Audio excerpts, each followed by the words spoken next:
We are grateful dahil natapos na rin ang ating simbang gabi. 9 days of our preparation. And of course, we are very thankful for the gift of life, for the gift of family, and for the gift of friends. Palakpakan natin ang Panginoon.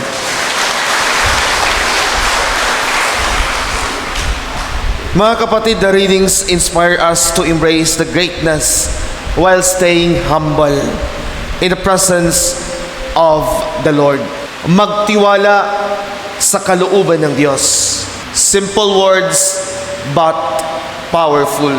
Na bilang isang mananampalatayang Kristiyano, we have ups and downs. We have strength and weaknesses. We have failures and success. Pero narinig natin sa ating mga pagbasa na hindi tayo pinapababayaan ng Diyos dahil mahal tayo ng Diyos. Sabi pa nga sa atin, walang imposible para sa Kanya. In our gospel, because of Zechariah's joy, he sings the Benedictus or Canticle as a fruit of his personal thanksgiving. He regained his speech and is filled with the Holy Spirit. Ang dating nagdududang ama ni Juan is joyfully praising the Lord, at ang kanyang pananampalataya ay mas lalong naging matatag at malalim. At nakita niya especially the marvelous plan of God to humanity. Ano nga ba ang itinuturo sa atin ngayong araw? Unang-una, embrace the power of faith and trust in God's will. Yes, it is indeed true that our life's journey is not always straight. There are occasions when we encounter challenges, and it is important to approach these difficulties with understanding and perseverance.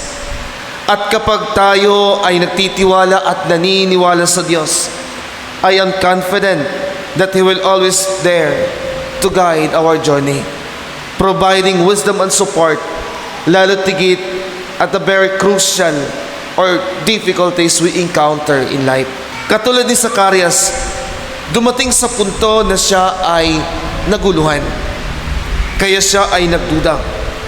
But his disbelief becomes his tool to be more faithful to God.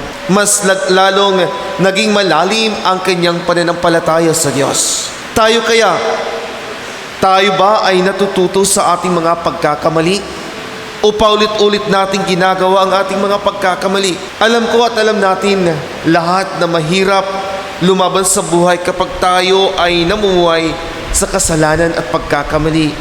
Para bang napakahirap gumalaw. Sabi ko nga in my past homily, minsan ang tao ay naging paranoid. Akala mo ay pinag-uusapan ka ng iba. Akala mo ay galit sila sa iyo. You are insecure and jealous. Nararamdaman mo ito because you are not sincere or even true to yourself. Kaya hindi ka masaya, hindi ka maligaya.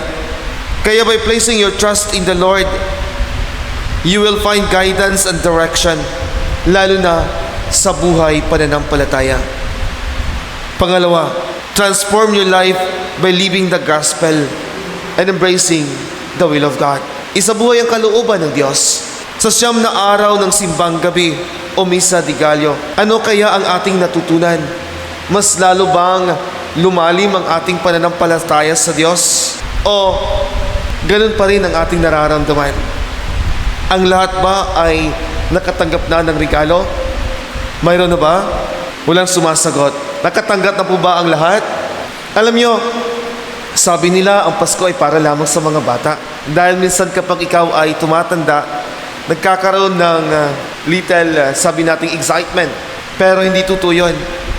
Kasi nga, kapag tumatanda ka, mayroon ka ding hinihiling sa Diyos.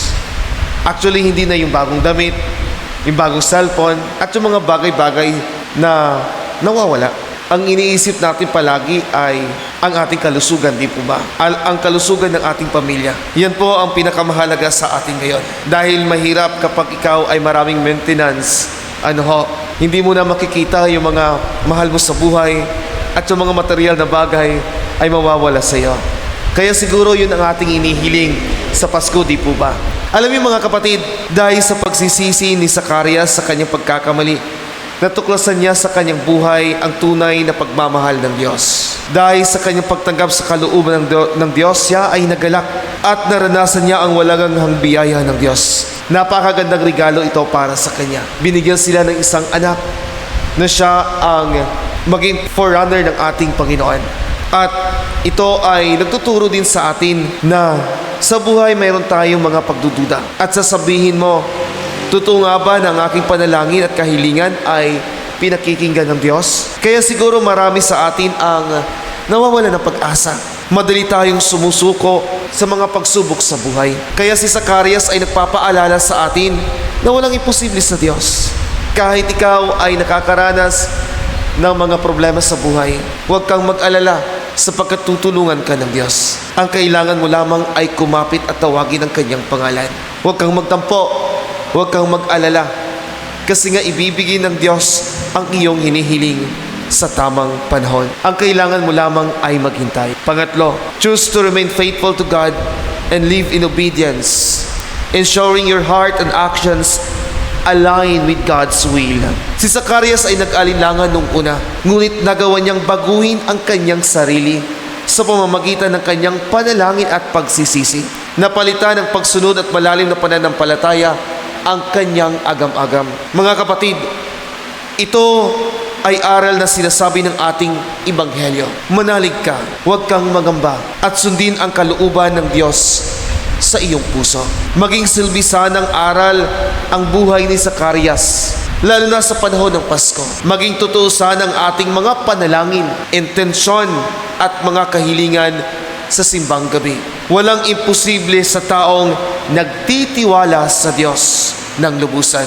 May your Christmas be filled with joy and abundant love, surrounded by your family and friends. Maligayang Pasko po sa inyong lahat.